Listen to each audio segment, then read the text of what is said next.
television, and she's singing about hatred towards the Jews, and she's got this Mickey Mouse figure on there who's going to lop them. I don't know. It's horrible stuff. How can you, if you're indoctrinating kids like that from childhood, ever expect that you're ever going to develop a leadership that's going to tell them otherwise? Exactly. And listen, everything starts with education. Everything starts with education. And if you are not educated, your young generation for peace, for living with peace with your neighbors, thinking about, as we say, technology, other things, how you can make a strong society, how you can make a strong independent state. You cannot. And as I said before, we are not arguing about the right to have independent states. They can have it.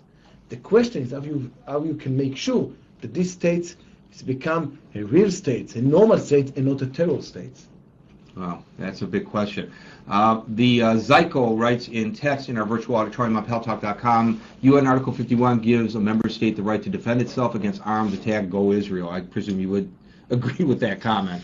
Yes. As example, let's take as example what happened in Gaza. In Gaza, the Palestinians attacks the south of Israel, even that we are pulled out from Gaza. We are not occupied Gaza. We are not occupied them there. We are not in Gaza. Why to continue and attack us? Why? If we occupy them, maybe they have a reason. Maybe. But we are not. We are not in Gaza. We don't want to be in Gaza. Again, you have extreme regime in Gaza. You have the Hamas. They're thinking always how to make a conflict with Israel, not matter if we occupy the land or not. And we are not in Gaza.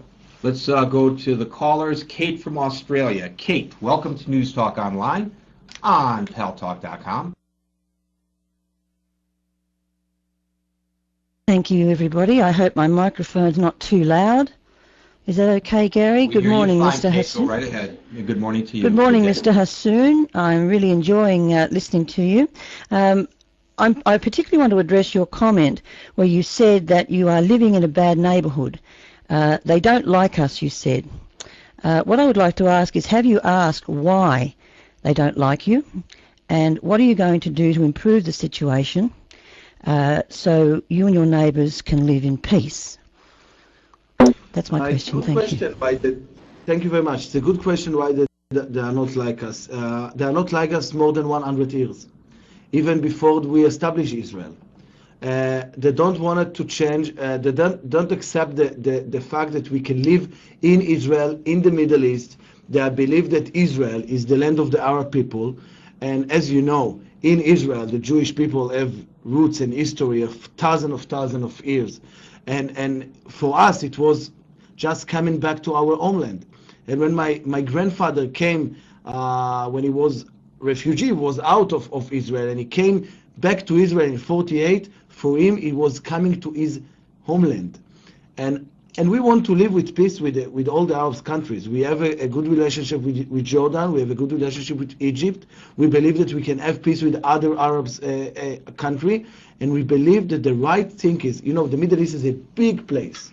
We have a place to all of us. We can live, we are as the Jewish state, Israel, independently, and the Palestinians can live independently in the Palestinian state.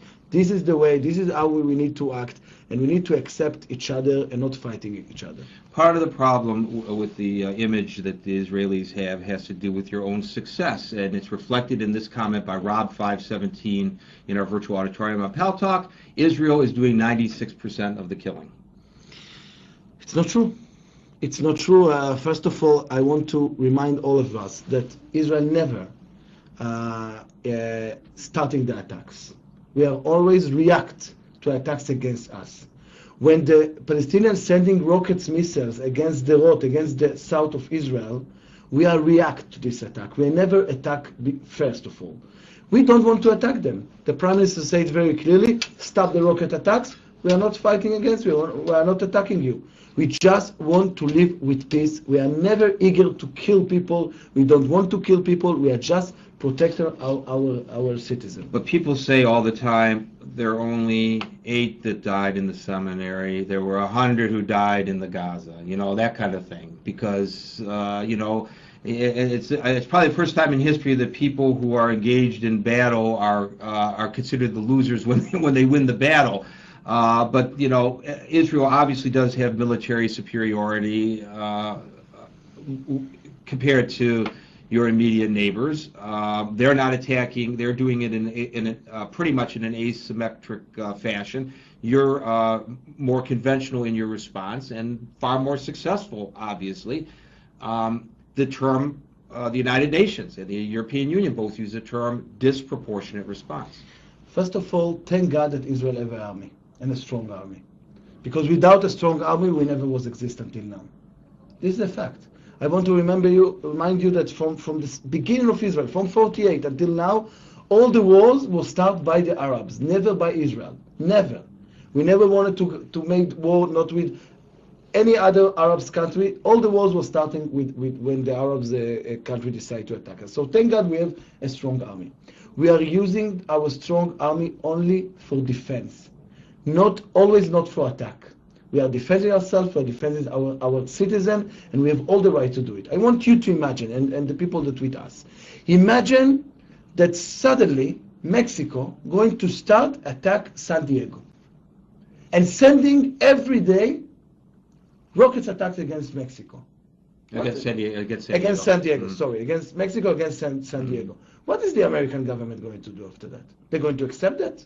No, they're going to make rockets the same type and shoot them in. If they shoot one, we'll shoot one. If they shoot two, we'll shoot two. So that's what people think, right? Yes, but it's not working like that. No, it doesn't work like that. Why? No. Because first of all, where you are a country, you cannot act like a terror gang.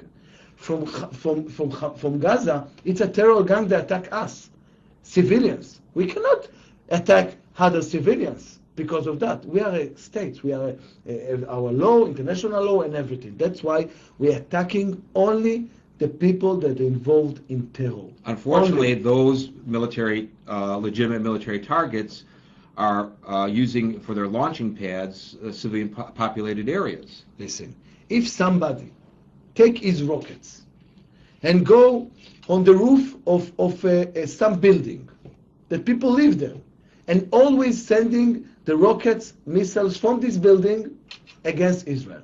And the people that living in this building say nothing and agree for that. What you will do? What you will do?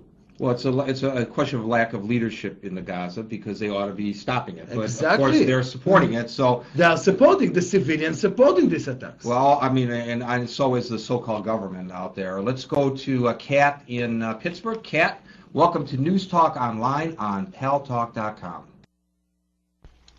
Thank you, Gary. Thank you, guest. Thanks for coming. I asked these two questions simply out of curiosity and not to side with the Arabs or the Jews. They're just two questions that I have. I've heard many Arabs that live in Israel say that they're not treated well and that they're like second-class citizens. I was curious about that. And also when in the Gaza, does Israel control the electricity, and how much is controlled in Gaza by Israel? And does Israel do the police? Are they the ones that do the policing in Gaza? Thank you.